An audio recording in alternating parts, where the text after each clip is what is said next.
Ada perjalanan yang membawa kita kembali pada sebuah kenangan. Ada pula arah yang membawa menuju sesuatu yang belum pernah kita kenal. Setelah hari-hari menempuh jalan menuju tempat lahirnya sebuah mimpi, hari ini roda itu kembali berputar. Meninggalkan sesuatu yang telah memberi begitu banyak cerita, menuju tanah baru yang bahkan belum pernah saya pijak sebelumnya. Karena mungkin alasan kita terus berjalan bukan semata untuk sampai, tapi untuk menemukan cerita baru yang perlahan akan dirangkai waktu.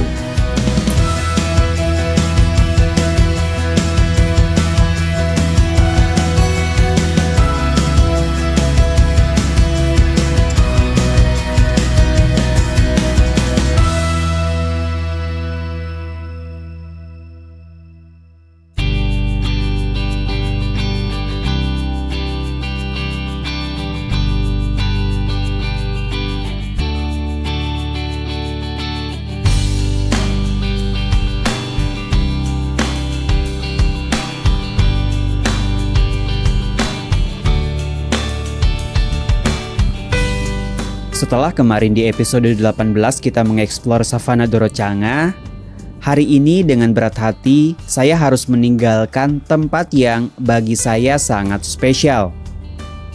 Saya tidak akan menjelaskan panjang lebar kenapa tempat ini begitu berarti buat saya.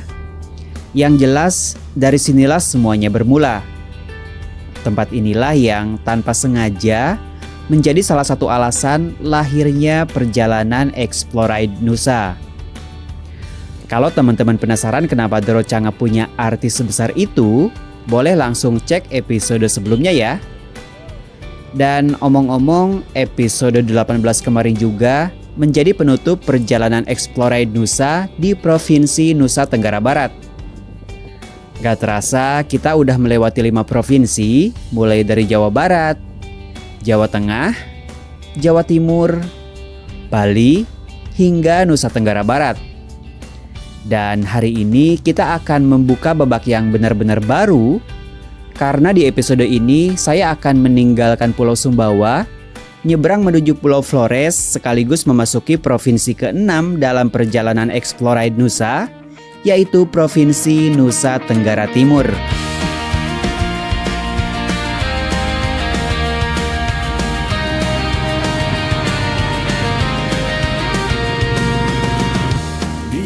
Jadi, rute kita hari ini, kita akan menuju Kota Bima, lalu dari sana baru nyebrang ke Labuan Bajo, yang artinya tidak lama lagi kita akan segera masuk ke wilayah Pulau Flores. Nah, kalau kita berangkat dari Dorocanga, otomatis kita kan harus melewati Dompu ya. Tapi karena berhubung sekarang hari Jumat, saya mau istirahat dulu di Kota Dompu. Selain mau Jumatan, selesai Jumatan rencananya mau sekalian servis motor, karena emang ini tuh udah lewat dari jadwalnya ya. Saya terakhir servis itu waktu di Bali, dan harusnya kemarin servis lagi di Sumbawa Besar. Tapi karena berhubung setelah dari Pulau Moyo saya nggak balik lagi ke Sumbawa Besar, alias langsung nyebrang ke Calabai, mana kemarin kita udah kerja keras banget waktu naik ke Tambora. Meskipun sebelum naik Tambora, olinya udah saya ganti dulu. Tapi tetap aja saya lumayan deg-degan karena takut telat servis dan malah menimbulkan masalah nanti di tengah perjalanan. Maklum, perjalanan kita kan masih cukup panjang dan motor ini nantinya akan terus diajak kerja keras. Jadi make sure perawatannya harus tetap diperhatikan, memastikan semuanya dalam kondisi prima.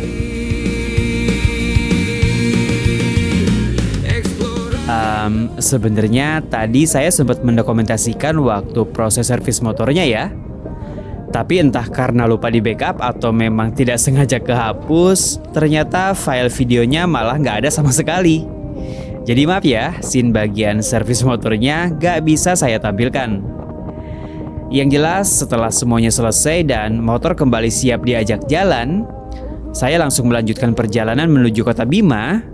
Semoga bisa sampai di Bima sebelum kemalaman.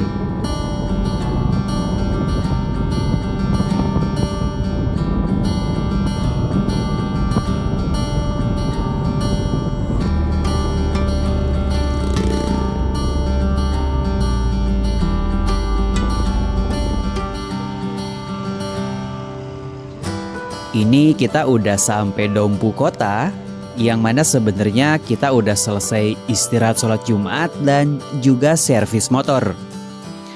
Sekarang sebelum berangkat melanjutkan perjalanan, kita mau isi bahan bakar dulu. Ya maaf, mungkin ada yang notice setiap kali isi BBM saya nggak pernah turun. Karena ini saya sambil nahan motor.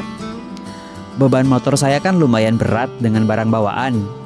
Jadi kalau saya turun tuh effort banget nahannya, terutama kalau pas posisi motornya miring.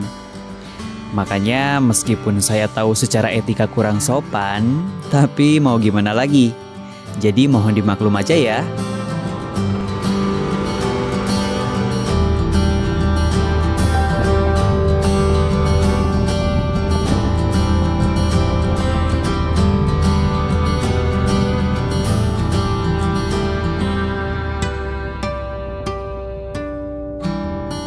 Jadi jarak dari Dompu Kota ke kota Bima itu nggak terlalu jauh sebenarnya, kurang lebih sekitar 70-an kilometer. Atau ya mungkin bisa ditempuh kurang lebih sekitar 1,5 jam. Dan rencananya sampai Bima kita mau langsung cari penginapan. Kita istirahat dulu 1 malam, baru esok kita nyebrang dari Bima menuju Labuan Bajo. Yang artinya petualangan di Pulau Flores sudah semakin dekat. Tapi untuk sekarang, mari kita nikmati dulu perjalanan menuju kota Bima.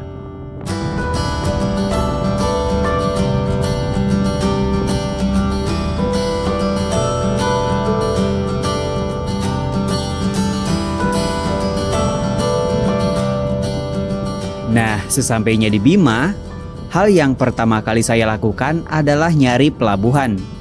Karena saya pikir bakal ada pelabuhan seperti biasanya. Kenapa saya bilang seperti biasanya? Nanti pelan-pelan teman-teman pasti paham.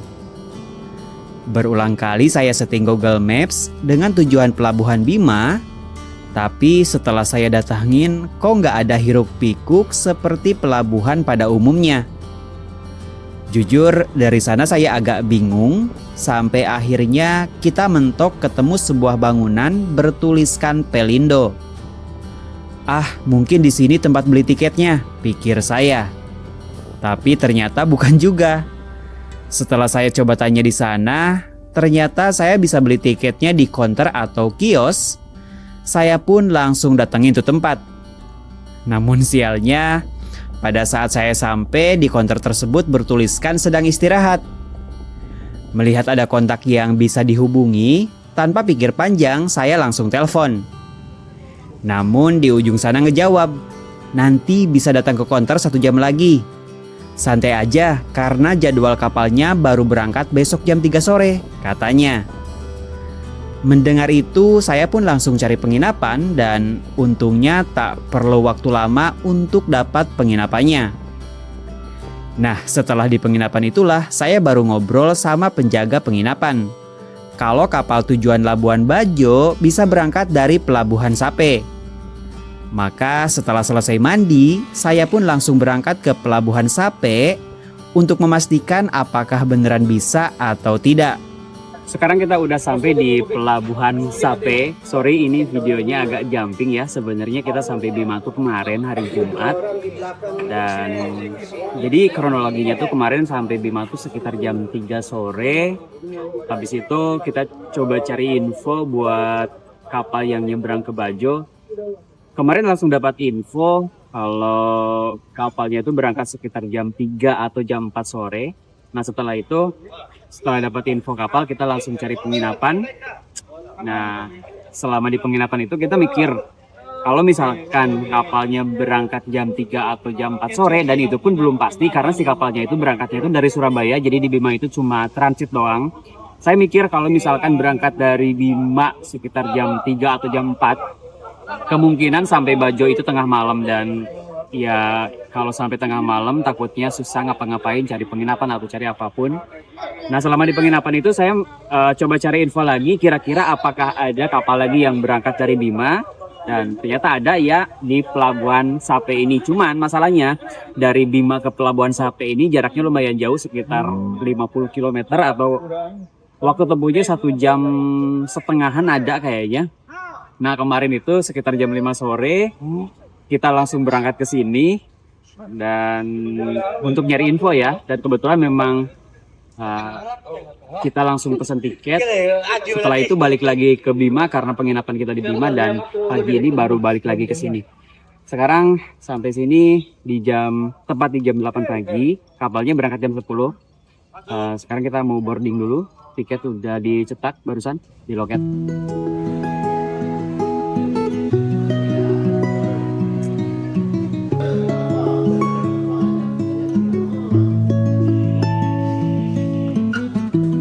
Jadi kurang lebih seperti itu kronologi cerita lengkapnya ya. Ya, namanya juga petualangan, kadang kita harus melewati trial and error. Tapi dari kejadian ini, setidaknya saya bisa ngasih tahu ke teman-teman kalau misal ada orang yang lagi motoran seperti saya, mau nyebrang dari Bima ke Labuan Bajo, kalian bisa langsung menuju ke Pelabuhan Sape aja. Jadi nyebrangnya jangan dari Bima. Kalau memang jadwalnya pas, boleh juga dari Bima. Cuma yang pengen saya kasih mention di sini, jadi dari Bima itu keberangkatannya enggak reguler, cuma mengandalkan kapal yang transit. Sementara kalau dari Pelabuhan Sape ini memang reguler tiap hari ada. Untuk tarif sendiri, saya satu motor dan 2 penumpang ini kena di 270.000.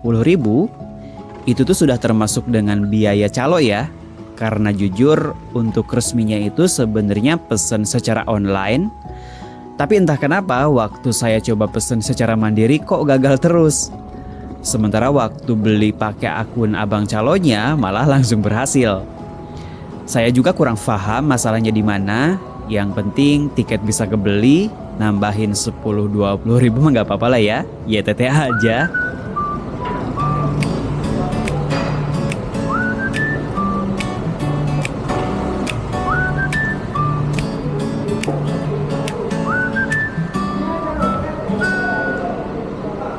Langit berubah warna menyambut langkah pertama. Debu jalan masih menempel di dada. Entah berapa malam ku habiskan di antara jarak, namun setiap lelah tak pernah sia-sia. Ku telusuri ribuan kilometer, melewati sunyi hujan dan sabar.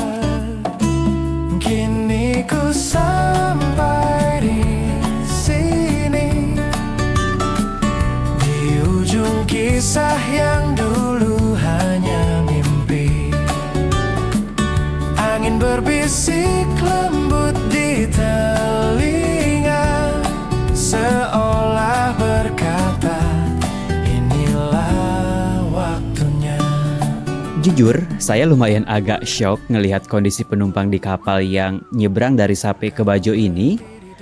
Maksudnya suasananya tuh nggak setertib yang saya bayangkan.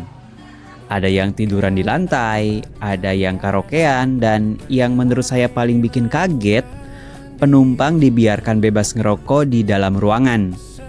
Padahal menurut saya kalau memang mau ngerokok kan bisa di area luar atau di dek atas yang lebih terbuka. Jadi asapnya nggak ganggu penumpang lain yang ada di dalam. Nah, sebagai orang yang alergi sama asap rokok, jujur ini nyiksa banget sih. Awalnya saya coba bertahan di area ekonomi, tapi makin lama asapnya makin kerasa dan saya mulai nggak nyaman. Sampai akhirnya saya perhatikan kok dari tadi banyak orang keluar masuk dari ruangan yang ada di bagian depan kapal? Karena penasaran, saya coba tanya ke petugas dan ternyata itu ruangan VIP. Nah, setelah tahu ada pilihan lain, tanpa pikir panjang, saya langsung nanya apakah masih bisa masuk atau enggak. Alhamdulillahnya masih bisa. Cukup nambah biaya 50.000, saya langsung pindah ke ruangan yang jauh lebih nyaman. Dan jujur aja, kalaupun misal biayanya lebih mahal dari itu, kemungkinan tetap bakal saya bayar. Karena dibanding harus berjam-jam berada di ruangan yang penuh asap rokok, mending keluar uang lebih tapi perjalanan lebih nyaman. Ya begitulah derita orang seperti saya yang sensitif dan gak kuat sama asap rokok.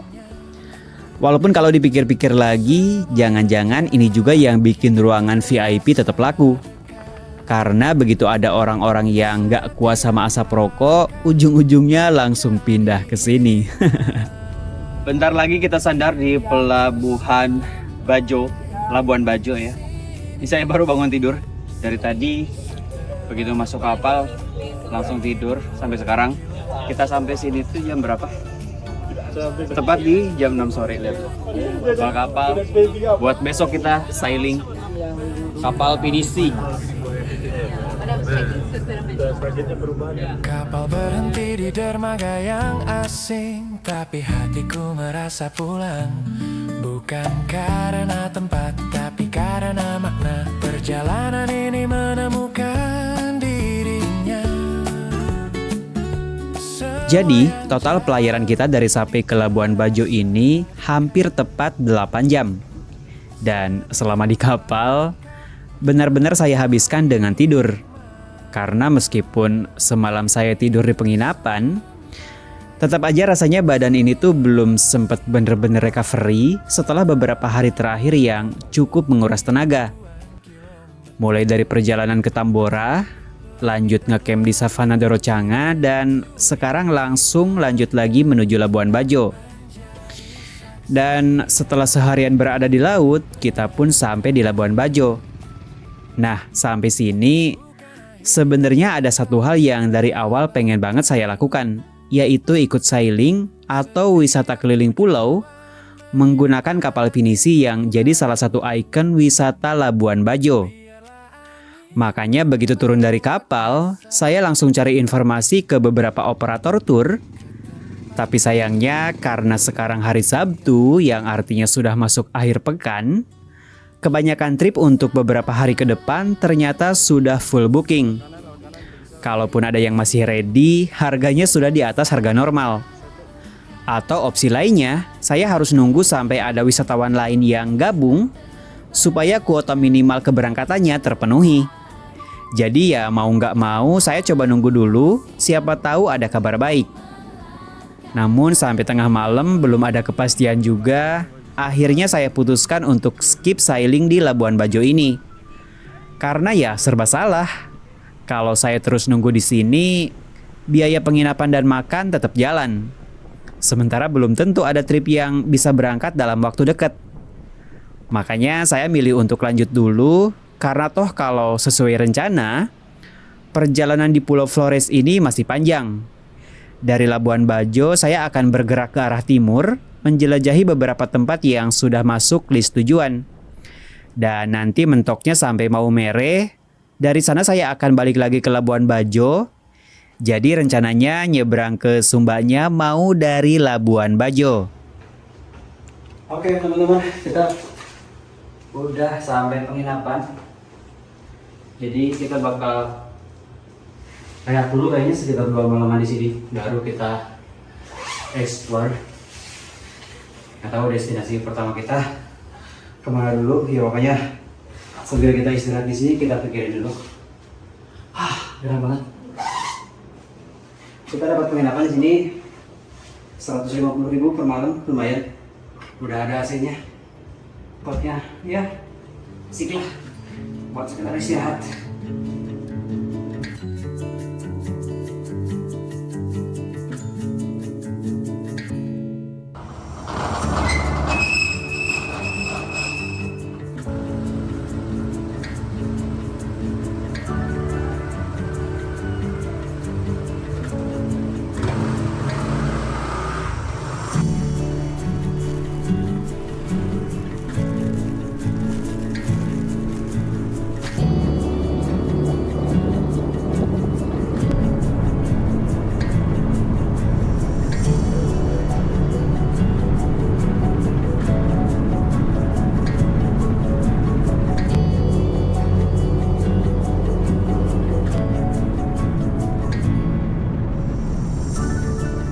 Pagi ini saya berangkat dari Labuan Bajo sengaja lebih awal, yaitu sekitar jam 5:25. Ya, meskipun bukan yang subuh-subuh banget, harapannya biar sampai Nucha Molas tuh enggak yang terlalu siang ya. Kalau saya cek di Google Maps sih kurang lebih jaraknya sekitar 100 km dengan estimasi waktu tempuh sekitar 3 jam perjalanan. Tapi ya seperti biasa, kalau lagi motoran di daerah yang belum pernah kita lewati sebelumnya, estimasi itu tuh cuma jadi patokan aja ya. Karena aktualnya nanti bisa aja ada banyak hal yang bikin perjalanan jadi lebih lama. Entah karena berhenti foto, menikmati pemandangan, atau malah ketemu tempat menarik yang gak ada di rencana. Dan ternyata baru aja beberapa kilometer meninggalkan Labuan Bajo, saya udah disuguhin pemandangan yang luar biasa indah. Jalannya berkelok mengikuti kontur perbukitan dengan udara pagi yang masih terasa sejuk. Sementara sinar mentari perlahan mulai muncul dari balik pegunungan. Rasanya tuh damai banget. Sesekali saya berpapasan dengan anak-anak sekolah yang sedang bersiap berangkat. Pemandangan yang sebenarnya mungkin cukup sederhana, tapi entah kenapa selalu menyenangkan untuk dilihat. Seakan mengingatkan kita kalau beberapa tahun lalu kita sendiri pernah berada di posisi mereka. Berangkat sekolah di pagi hari, menjalani rutinitas yang mungkin waktu itu terasa biasa aja.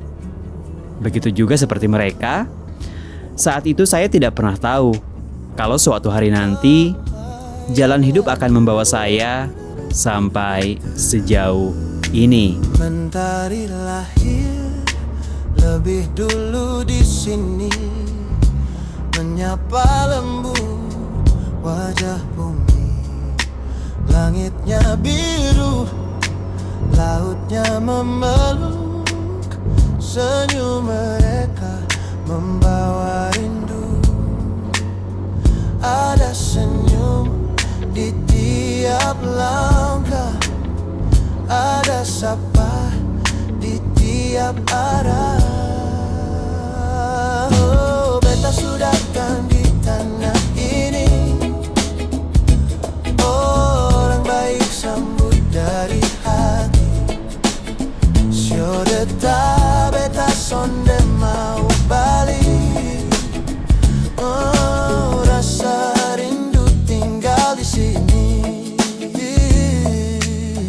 Bukit-bukit menari. Jujur aja, kesan pertama setelah masuk Pulau Flores ini, kayaknya saya langsung jatuh cinta ya. Karena baru aja beberapa jam meninggalkan Labuan Bajo, tapi suasana di sepanjang perjalanan benar-benar sangat menyenangkan. Asli, semenyenangkan ini riding di Flores. Oh iya, mungkin kalau ada teman Bi yang penasaran, kalau seumpama nggak bawa kendaraan pribadi, sebenarnya ada kok transportasi umum untuk menuju ke Nucha Molas ataupun ke Wairebo. Karena barusan saya sempat papasan sama Damri yang melayani rute ke arah tersebut. Cuma sayang banget barusan nggak sempet kerekam karena saya juga nggak expect bakal papasan sama Damri. Setelah saya coba konfirmasi dan tanya-tanya langsung, memang benar Damri tersebut melayani wisatawan yang mau berkunjung ke Desa Adat Wairebo ataupun ke Nucha Molas. Dan untuk tarifnya katanya sih sekitar 50 ribuan. So menurut saya itu harga yang cukup terjangkau dan sangat worth it. Sanalah hati beta, mau ditimu beta belajar arti damai. Tentang hidup yang sonde tergesa. Dan meski jarak jauh di kaki, hati beta tertinggal di sana.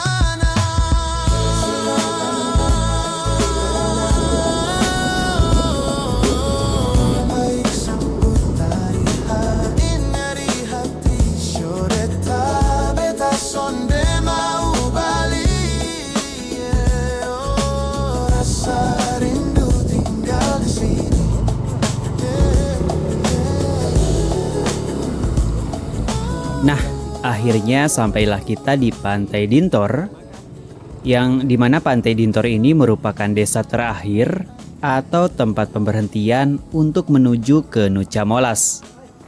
Dan sebelum nyebrang, marilah kita siapkan dulu fondasi perut, biar nanti explore Nucha Molasnya tetap kuat. Dan untungnya di sini ada warteg yang sepertinya penjualnya orang Jawa. Jadi rasa masakannya pun cukup bisa mengobati rasa kangen. Karena kita udah berbulan-bulan berada di NTB dan sekarang udah masuk NTT. Teman-teman, sekarang kita udah sampai di Pantai Dintor. Jadi untuk ke Nucha Molas kita harus nyebrang pakai perahu, dan uniknya jadi si perahunya tuh nggak bisa langsung sandar di pinggir pantai. Untuk nyampe ke perahunya kita pakai kayak gitu tuh, kayak rakit. Yuk kita langsung naik.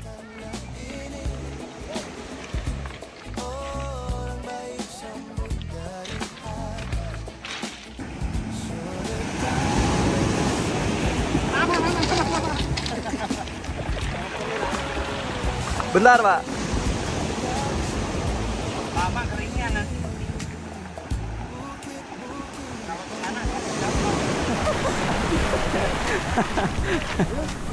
Bentar.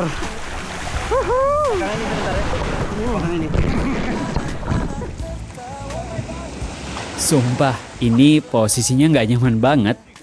Mau duduk santai, takut rakitnya nggak seimbang. Mana ombaknya ini lagi gede banget. Jadi lumayan bikin deg-degan ya. Nah, mungkin ada yang penasaran, kok perahunya nggak sandar langsung ke pantai aja sih?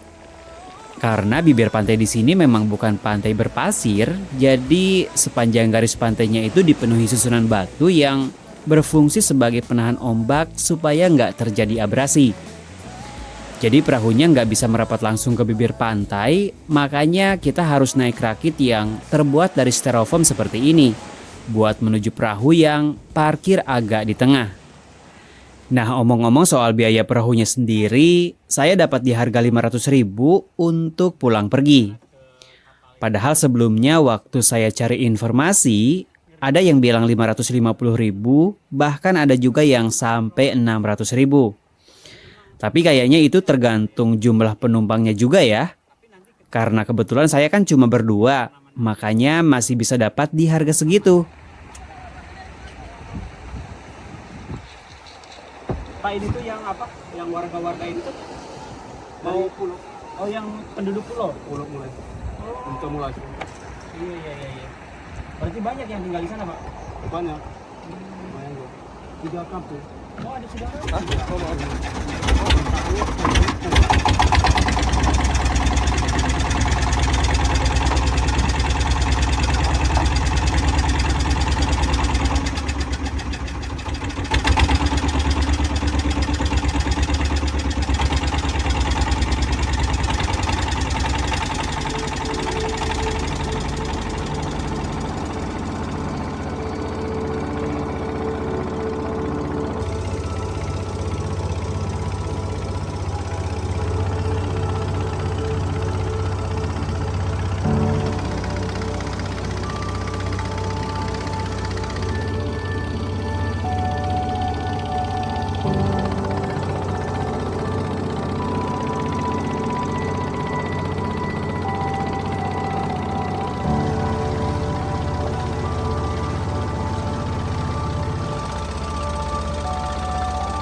Semakin jauh meninggalkan Pantai Dintor, perlahan pulau kecil itu mulai menampakkan wujudnya.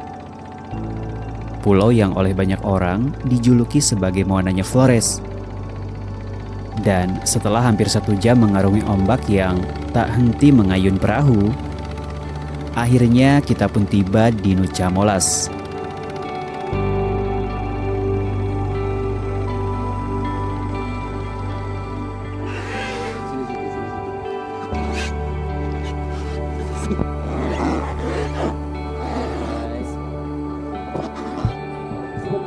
Sudah? Oh my god.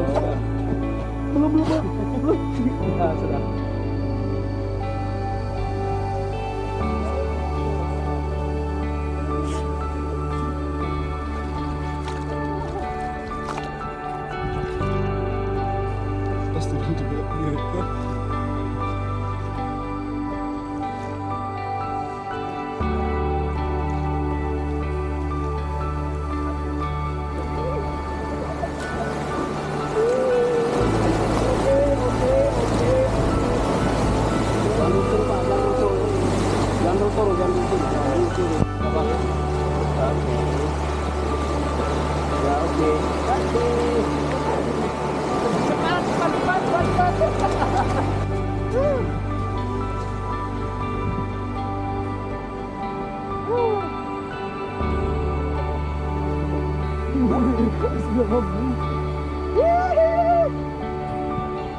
Memang benar ya kalau ada yang bilang Tuhan itu menciptakan tanah NTT saat sedang bahagia, karena setiap sudut dan cengkalnya hanya ada keindahan dan keindahan.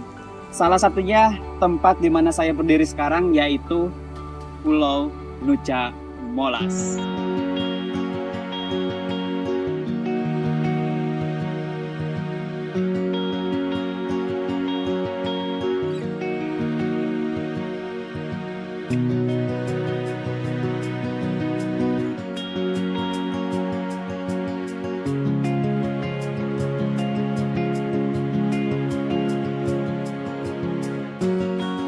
Jujur, saya takjub banget ngelihat cantiknya pulau ini. Mulai dari air lautnya yang begitu jernih, bukit batu yang menjulang tinggi, sampai deretan pohon lontar yang berdiri rapi. Rasanya hampir kemanapun mata memandang, yang terlihat cuma keindahan. Di tengah gencarnya media sosial, saya yakin sebagian besar teman Bi juga mungkin sudah nggak asing ya dengan nama Nusa Molas. Tapi yang baru saya tahu justru bukan soal keindahannya, melainkan fakta kalau pulau ini ternyata bukan pulau yang tak berpenghuni. Kurang lebih sekitar 1.000 jiwa tinggal di Nusa Molas yang tersebar di 3 kampung. Dan jujur, informasi ini baru saya tahu tadi waktu di perahu dikasih tahu sama bapaknya. Andai aja dari awal saya udah tahu ada masyarakat yang tinggal di sini, mungkin saya bakal nyusun itinerary yang berbeda. Saya pengen banget nginap di rumah warga, ngobrol dan mengenal kehidupan mereka lebih dekat. Tapi sayangnya karena memang belum tahu sebelumnya, saya jadi nggak ada persiapan apa-apa. Bahkan motor pun tadi cuma saya titip di warung dekat pantai. Jadi walaupun sekarang saya pasang tenda, saya nggak akan ngecamp di sini ya. Tenda ini cuma buat properti untuk foto-foto.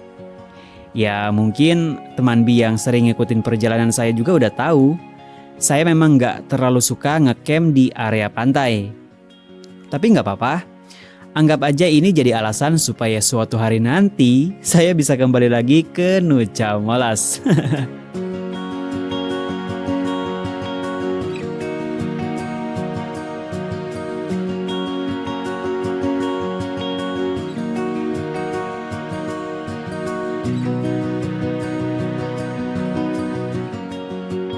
Gak kerasa ya teman Bi, videonya udah hampir 35 menit dan kayaknya Explore Nusa episode 19 harus segera saya akhiri. Tapi kalau ada satu hal yang bisa kembali saya pelajari dari perjalanan ini, yaitu indahnya sebuah perjalanan bukan hanya tentang sejauh apa kita melangkah, tapi juga tentang apa yang perlahan kita pahami selama menjalaninya. Karena dalam hidup ada orang yang pandai bermimpi, ada juga yang berani memulai. Tapi tidak banyak yang mampu terus berjalan, bahkan setelah mimpinya mulai terwujud. Dan mungkin itulah yang sedang saya rasakan hari ini. Kita memulai episode ini dari Savana Dorocanga, meninggalkan Pulau Sumbawa yang kemudian nyebrang ke Labuan Bajo, hingga akhirnya hari ini bisa berdiri di sebuah pulau cantik bernama Nusa Molas. Setelah ini saya nggak sabar banget untuk ngajak kalian ke salah satu desa terindah yang sudah lama menjadi salah satu wishlist saya. Kira-kira desa apakah itu? Kita ketemu di Explore Nusa episode 20. Bye teman Bi.